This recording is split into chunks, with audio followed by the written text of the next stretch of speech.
क्या आप जानते हैं कि पिछले 1300 सालों में करीब 150 सुनामीस ने जापान पर हमला किया है। 2011 में तो जो सुनामी आई थी दोस्तों, उसने जापान को घुटनों पर ही ला दिया था। ये आप उसकी कुछ झलकें देख सकते हो दोस्तों। अगर यही देखकर आपका दिल थम गया तो अगर आप 1741 वाली जापान की सुनामी का सुनोगे तो फिर आपके रोंगटे खड़े हो जाएंगे। उस दिन दोस्तों जापान में सुनामी की लहरों की ऊंचाई 90 मीटर की थी। 2022 में ही दोस्तों 300 से ज्यादा अर्थक्वेक्स ने जापान को नुकसान पहुंचाया था।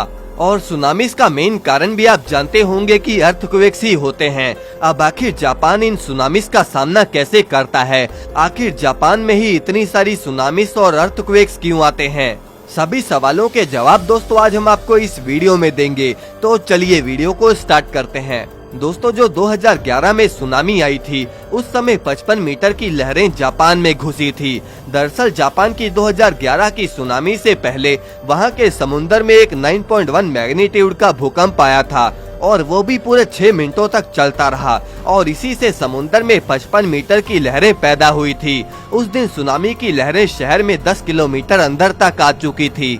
उस सुनामी में लोगों को सिर्फ 8 मिनट पहले ही आगाह किया गया कि तुम जल्दी से शहर खाली कर दो।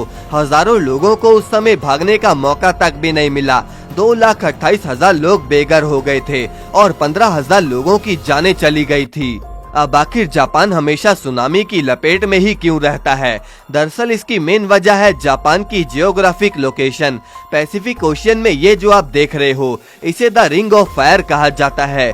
इस रिंग के नीचे दुनिया के सबसे ज्यादा एक्टिव वोल्केनोस हैं और उन्हें टेक्टोनिक प्लेट्स ने ही घेर कर रखा है। अब जापान की बदकिस्मती है कि वो एकदम इसी बेल्ट पर आता है जिससे वहाँ अक्सर टाइफून, अर्थक्वेक्स और सुनामीस आती रहती हैं। दोस्तों जापान में तो 70% तो पहाड़ ही हैं और इसीलिए जो लोग रहते हैं वो सब समुंदर के पास ही रहते हैं और उन लोगों को पहाड़ों पर शिफ्ट करना तो इम्पॉसिबल है।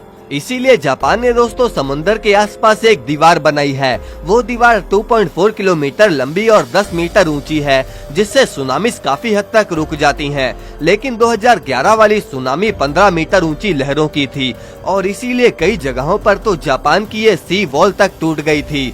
जब 2011 वाली सुनामी आई तो जापान ने प्लानिंग करी कि वो अब 400 किलोमीटर लंबी और 15 मीटर ऊंची दीवार बनाएगा। इन दीवारों की जड़ें जमीन में 25 मीटर अंदर तक गाड़ी गई थी।